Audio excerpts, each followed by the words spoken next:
Hello everyone, welcome back to our YouTube channel. So today we are going to start with one of the fundamental concept in programming, variables. And if you find this video useful, kindly subscribe to the channel and like the video. So let us discuss what are variables. Variables are like containers that hold some value. So I'll say this is a container whose name is A and it holds a value 10.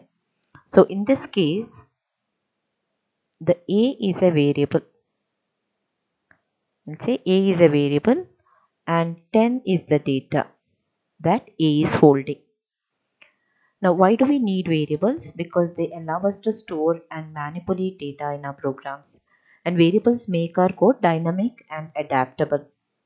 While naming a variable, there are few rules that must be followed. You should start with a letter, either capital A to Z or small letter A to Z.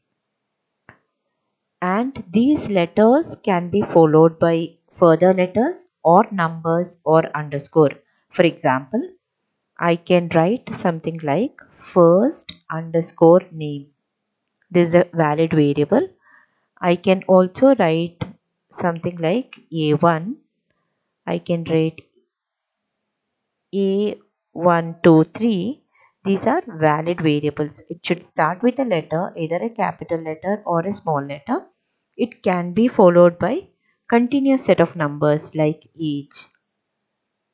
Continuous set of characters like age or characters followed by underscore, and then again it can be followed by characters or numbers, etc. So these are set of valid variables which can be used.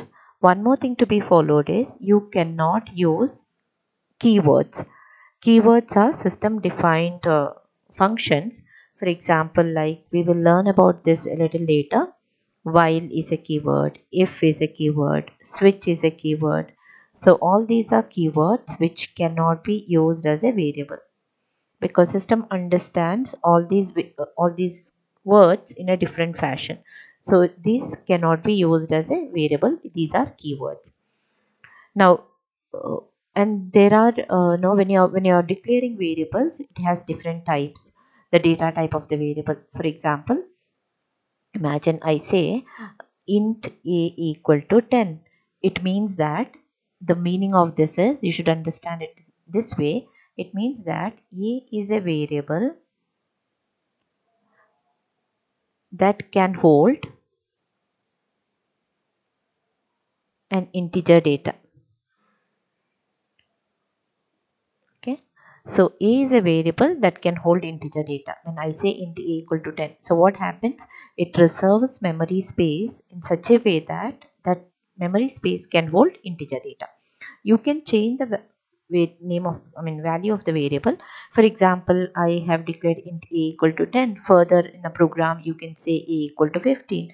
So the old value of a is replaced by new value. Now, whenever you're declaring a variable, imagine I declare int a as a variable. I'm saying there is a variable called a which can store integer value. What happens immediately in the memory, a location is reserved. Okay, so operating system searches for a specific location which can store an integer data. A portion of the computer memory is allocated to store this variable's value. The amount of memory which is allocated depends on the data type. So in this case, we have an integer data.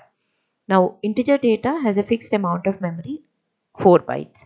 So the operating system will search in the memory a space of 4 bytes to store this variable a, to reserve space for this variable a. So there is a variable a and it's of 4 bytes and this space is reserved for a.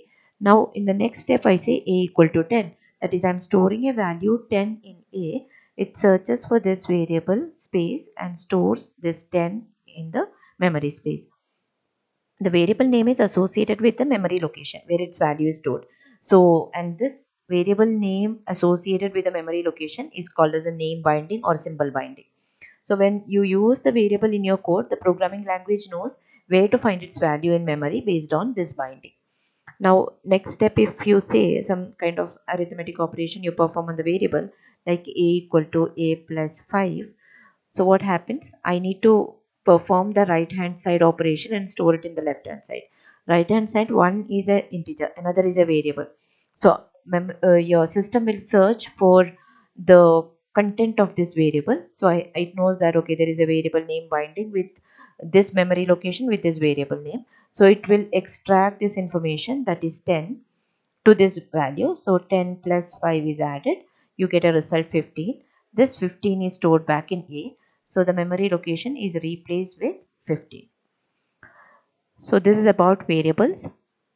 Hope you have understood the concept of variable. In the next session, we will execute a program where we will declare a variable and try to print the value of the variable as well as the address associated with it.